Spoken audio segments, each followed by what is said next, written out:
So I'm getting ready to do the initial look at the Skiver catcher over there. I couldn't find the video that I showed it. It was in with a bunch of other stuff, so I just decided to do just a real quick one. It is just really a hodgepodge of old Ottertex that I have, nice and thick Ottertex waterproof canvas, and some old pieces of Velcro that I had left over. And then I made a little window in the front that you pull down so you can reach in there and clean it out. And then it's held up with Harbor Freight 18-inch magnets. Sam from Sunny Sewing Machine screwed 2 of them in before I even got the machine. And then I left holes in the catcher to put the other 2 in so it would just snap up there. They're very strong magnets. If you have a pacemaker, don't do this. And be careful because the magnets are very, very strong. Even if you don't have a pacemaker, it's just very strong. So that's what it is. And so I'll just show it to you. It's nothing fancy. If you want the dimensions, I'll be happy to share them with you. They aren't anything secret.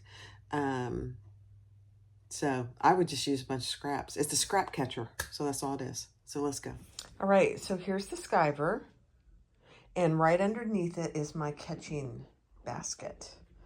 Made out of just scraps of Ottertex, scraps of Velcro. So you just fold that up and it stays closed.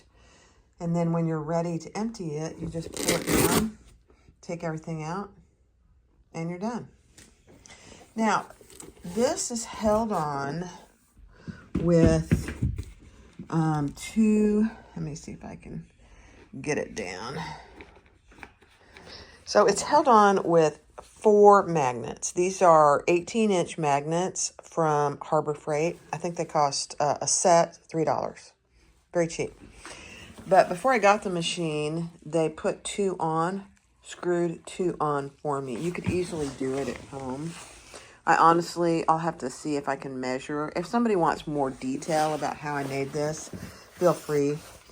And then I just made a little basket, again, out of Ottertex, and I left a channel for this magnet and for the other one that clips on to the ones that are on there. So it just clips on.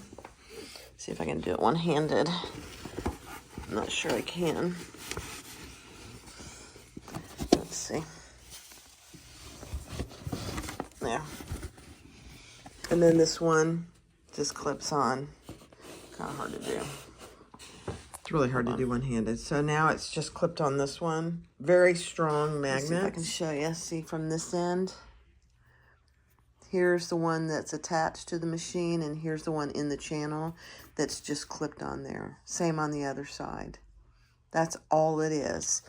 And I just got some measurements from my friend Anne, and I just kind of made it up as I went. It's nothing special, but it does the job, and it works perfectly. So you can see it has a little bit of a gusset. And you can see this is white and this is gray. Like I said, I just use scraps. And that's all it is. I think Anne's has a clear window here, so you could do a clear window. That's it. So if you'd like to have the measurements on how I created this and how far the magnets are apart, I'd be happy to send them to you. Just send me an email from my website and I'll send you just a rough draft. I just made it work. It's nothing fancy, nothing special, but it does the job and it does it well. Okay? Thanks for watching. Bye-bye.